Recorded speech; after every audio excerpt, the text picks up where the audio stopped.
Hello everyone and welcome back to my YouTube channel. It's your favorite girl here, Ella, Porch Ella. How you all doing today, tonight, this afternoon, this morning, whenever you're watching? If you're new here, thank you for stopping by. I am a law student at the University of Birmingham. Please do me a favor, remember to subscribe, like, share this video, leave me a comment if you have any questions in the comment section.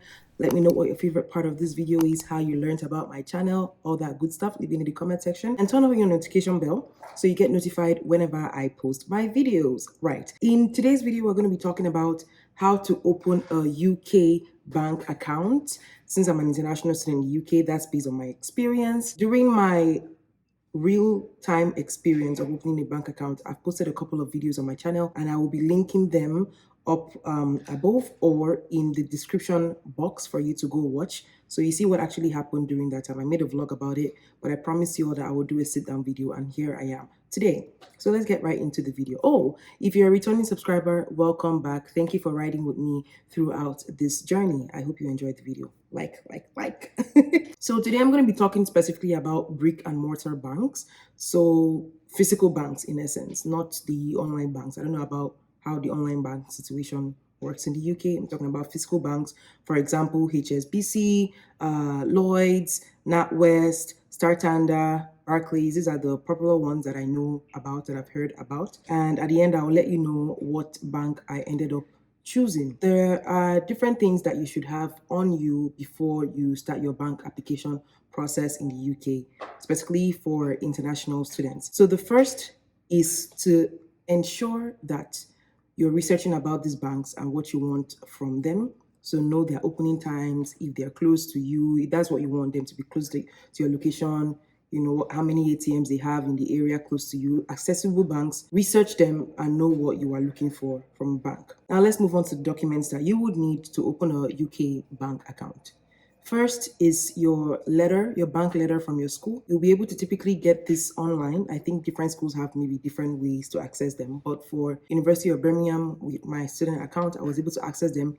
They're already pre-written letters for you. So they are either addressed to, if you want to go with HSBC, they have letters addressed to HSBC, Startanda, all the popular banks, Barclays, and so on and so forth. Your school will have a letter for the banks. And typically on these letters, your address where you'll be living in the UK are typically on there, because obviously during your school onboarding process, you would give your school all these details. So that's what they use in generating these letters. So when you're opening a bank account in the UK, you would need a bank letter from your school.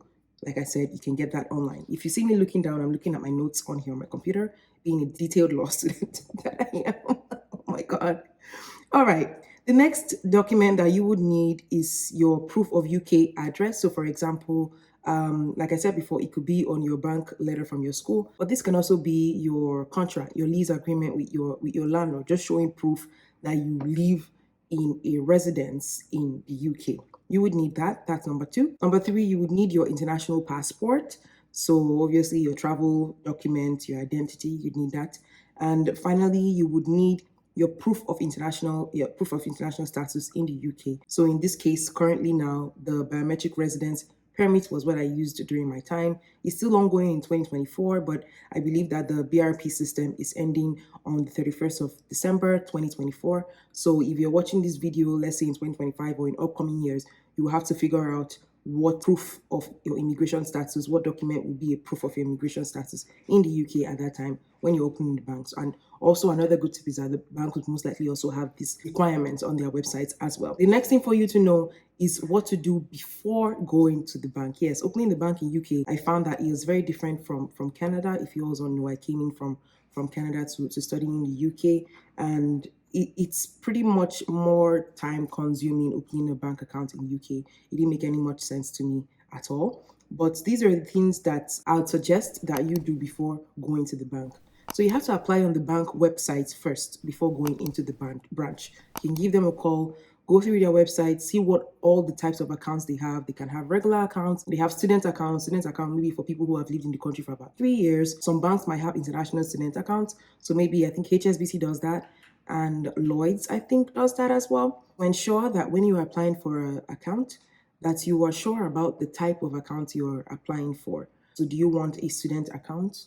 Just go through the banks, see what type of accounts they have, and look at the benefits of each account. And if you meet those standards, then you can decide on what account you need to open. Next is ask for their bank opening times, the days that they actually open accounts for new students, for new people. I think it was a very, very bizarre situation where I went to Lloyd's Bank on New Street in Birmingham. And I think I went on a Wednesday or so because that was the time I had a free time away from class. And I remember the lady telling me to come back on Thursday. That Thursdays is a new day, is the days that they open accounts for international students. It didn't make any sense to me. And I was so pissed off, of course, like I've been trying to open a bank account for a while, and how hard could it have been? And so I left. So some banks might have that, some branches might have that. It's just good to know. Understandable, in September there's a huge rush of students, so maybe banks have certain days and certain times when they attend to new students. So that's a good tip for you. Next is note that some banks may not give you overdraft. I think overdraft is like their credit system in the UK. So if you're an international student, you maybe don't have a job or something to show that you can pay back for your credit, some banks will most likely not give you access to overdraft. So it's something to look into if you are trying to open a UK bank account. Moving on, what to do now when you get to the bank. Typically, you won't be able to, quote unquote, apply outside. Like you can start your application process when you're not in the UK, if you have your UK address and all that whatnot. But you have to still probably physically go to the bank to complete all the entire requirements, because they would have to like verify your identity. Yes, when you're applying, you upload like your passport, your picture, they verify you. But sometimes, in most cases, you will have to physically also go to the bank so that your verification can be complete. So what to do at the bank? Number one, if you arrive early in the UK, let's say your school starts in September, but you arrive in August, I would suggest that you begin your bank application process at that time. The earlier, the better. Just because in September, like I said before, there's a rush of students. If you all watch my videos from the past, like the 2 or more videos I did, vlogs I did about the bank, you would see the long lineup at HSBC Bank in New Street, Birmingham, or Birmingham New Street. The lineup is really long just because everyone is resuming school at that time. The banks are I don't think they had enough staff to deal with the volume of customers or clients or students that they had. So the earlier you open your UK bank account, the better for you. But if you're coming in September, nothing is still lost. Once you get all your documents sorted out, then you can begin the process of applying for your bank in the UK. Next is, I'd suggest that you open a current and a current or a check-ins. I think here it's called check-ins. Canada, it's a check-ins account. In the UK, it's probably called a current account, I think. And then there's a savings account. So check-ins/current, and then savings accounts. Savings accounts, I know my first week, welcome week, when I was asking questions at the Canadian Society event that we had for new students and new members, I asked them about banks, and someone gave a great suggestion and said, they suggest that you open a current accounts, check-ins account, and a savings account. So those 2 types of accounts. Savings accounts should be where ideally most of your money will be, and then current accounts is typically what's tied to your debit card, just in case if anything gets lost and you need to transfer money and all of that. Then you have more money in your savings than in your check-ins in case of any thefts, any crazy stuff like that. And another advantage, I'll say from my personal opinion, for savings is that some banks, depending on the accounts that you have, offer you interest on certain savings accounts. That's why I said to do your research before you begin the process. So this is another good reason, 2 good reasons why you should have your savings account. Put more money inside, it's generally more secure, might not have access to it through your debit card, so in case of any theft. And number 2, interest rates may be better on certain savings accounts. So do your research and ask questions, ask as much questions as you can. Those are the 2 things that you need to do at the bank. When you arrive early at the UK, start the process earlier. The earlier, the better. And number 2, open a current, check-ins, and savings account. And now on to some additional tips that I would have from my personal experience.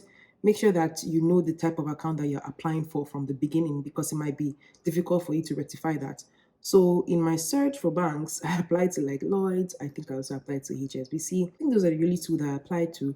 And I think I made a mistake for my HSBC account opening. Instead of opening the international student account, I got a regular account. I didn't even know I could do that. But apparently, when I got to the HSBC bank on my second day, that was what they told me, that I had already started the process for a regular account, so I didn't need to start again for international students account. Otherwise, I'll have to wait and start over from the beginning, but they'll just process it for me, which was fine. So currently, I'm not using the international student account for HSBC. I just opened the regular account, check-ins and savings, and it's been working really well for me. HSBC is great.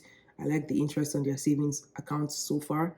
I've been using them since I arrived at the UK, and there's been like absolutely no issues with the bank whatsoever. Oh yeah, that's the bank I ended up choosing, HSBC, for those of you who want to know. Yeah, they've been great. I have friends who opened accounts, with Lloyds or Santander. I don't know if I'm pronouncing that right. NatWest. It all depends. Every bank, everyone, no one has had any complaints basically. The least I hear about is Barclays for international students, but for HSBC, Lloyds, Santander, NatWest, all those, their offices as well are in Birmingham New Streets, pretty much close to each other. That's if you're living in Birmingham.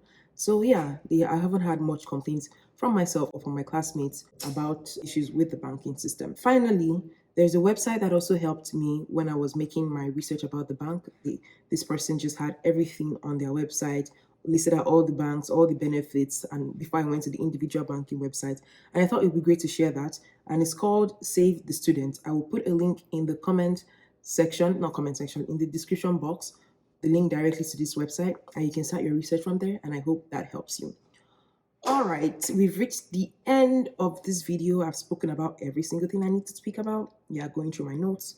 And I really hope you enjoyed it and it helps you one way or the other. If you have any questions, leave them in the comment section for me. If you have any suggestions on videos you would like me to shoot and edit about, life in Birmingham, being a student, being a law student, all that good stuff, leave them in the comment section and I'll look at them, respond to them, maybe create videos around them.